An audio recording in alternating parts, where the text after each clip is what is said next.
Okay, so today we're going to talk about giving progressive anesthesia on the mandible.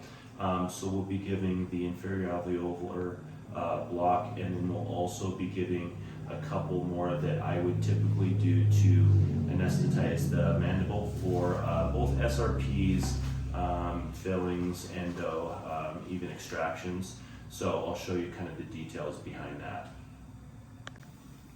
Okay, so I like to have a needle holder here. Obviously, it just reduces the potential exposure for assistance. If we have a tray and it's sitting on the tray, obviously there could be a potential for exposure. Also, we could potentially put it underneath the tray. That would reduce that, but I just kind of like this needle holder so everyone in the operatory knows where the needle is. So again, I'm going to standardize on using just the 30 gauge needle here. I'm going to uncap it like this, and then I always bend it just there above the hub so that it's an easier way for me to go into the mandible and give the IAN. It just gives me ergonomics when I'm coming on the vestibule on the upper. I don't have to go like this, and on the mandible, I don't have to go like this, and I also don't have to stretch the patient's lip because it's just going to slide in like this. So again, with progressive anesthesia, we're going to leave one drop underneath the mucosa, and then we'll come in and get her more numb. Okay, so on the mandible, okay, a lot of times in dental school you're going to be taught to grab the mandible at the ramus here and pull the mucosa out until you can see the raphe. I actually don't like to do that because if you take a look at the proximity of the needle to my finger, that is a potential exposure incident, okay? Instead, what I'll do is I'll pull the cheek out like this, and then I'm gonna inspect the raphe right here to make sure I know exactly where I'm gonna go. And usually I'm gonna bisect between the occlusal planes about halfway, so my incision point would be right here, okay? Now for a very young patient, I'm gonna tell them that they're gonna feel the little pinch there, and I'm not gonna actually sound on bone. I'm just gonna go underneath the mucosa and drop just one drop of anesthesia there. So I'll tell the patient they're gonna feel just a tiny little pinch. You'll see me inserting the needle right into the raphe, okay? And then I'll go one drop, and then I'll come out, and I'll let that cook for just a few minutes. Okay, so we've let that cook for just a second, and the patient said that she didn't feel the actual incision of the needle going in. She just felt it when I expressed that one drop of anesthesia. So what I'm gonna do now is I'm gonna leave another couple of drops, okay? Again, right at the same spot. And I'm gonna go in really slow. And the 30 gauge needle actually allows you to not go super fast, which is why I like the 30 gauge over the 27 gauge. So I've dropped about 1/8 of a carpule there, and we're gonna let that cook. Okay, so now we've left 1/8 of a carpule. Now I'm gonna go and sound on bone, okay? So I'm gonna go in at the raphe, and I like that bent needle because it gives like kind of a natural shock absorber.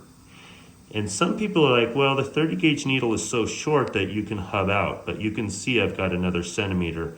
I've never been even close to hubbing out on that 30 gauge. So once I have sounded on bone, I'm gonna come out here, and I've dropped about 1/2 a carpule there. I'm gonna now come in on the long buccal and only give just a drop there.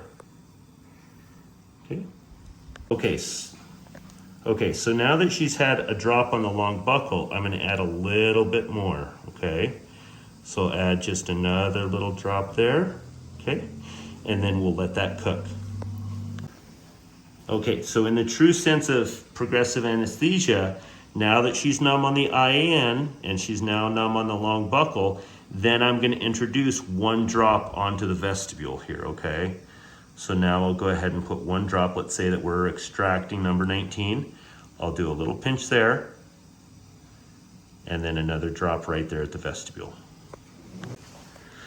Okay, so the patient says that out of all of these pinches, she only felt that first one. Again, progressive, we started on the back, near the root of the nerve, and we're just moving towards the front, okay?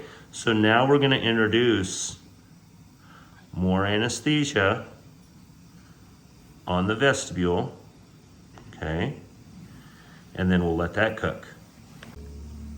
Okay, so finally I'm gonna put just another drop right next to the papilla, okay? And I'm gonna add just a little bit there, watching it blanch, and putting it here, watching it blanch, okay? Now, I still have some anesthesia in my carpule, so I'm gonna give her a little bit more here on the vestibule. She's not gonna feel it. Now, if she wasn't getting numb when I started, maybe doing my endo access or filling or whatever, I could add some anesthesia on the lingual. But I'm not gonna give that to her unless she asks for it, especially up on the palate. Patients will not come back to you if you give them anesthesia on the palate unless they ask for it. So when am I gonna give it on the lingual or on the palate? If I start drilling on the tooth or doing whatever I need to do on the tooth and she's saying it hurts, and then I would say, where do you feel it? And then they'll point to the inside of their mouth. Then I'll say, okay, I'm gonna go ahead and get you numb on that inside, but these do not feel very good. As soon as I give it to her, she's gonna feel it, and then I'll ask the patient, so did I get the spot? So those are the magic words. Did I get the spot? Meaning the patient gave me permission to give her anesthesia on the lingual or on the palate, and then she knows that I don't give it to her unless she specifically asks for it. Very, very important there, okay? So again, we started at the IAN, we went to the long buccal, we went to the vestibule, and then we came up to the papilla. We've only dropped one carpule of anesthesia here, but usually for something like this, we're gonna, even fillings, we're gonna drop about 3 carpules. Okay, so again, give it a little time, and 1 to 3 carpules, usually 3 carpules. Dental students need to be really comfortable on giving about 3 carpules, and she's gonna feel really numb for whatever procedure you're gonna do. And it's super important, I think newer doctors have a lot of times are slow because they're not confident that the patient is numb. So if you use this progressive anesthesia with being profound on your anesthesia, it's gonna really help you get through your procedures. Now, if I were going to be doing an SRP, I would go ahead and add more vestibule anesthesia in there. Okay, so now that she's profoundly numb, if I were gonna be doing an SRP, I'm gonna actually anesthetize every single papilla, okay? So I would be coming in doing blanching the papilla here, here, here, here, here, and here.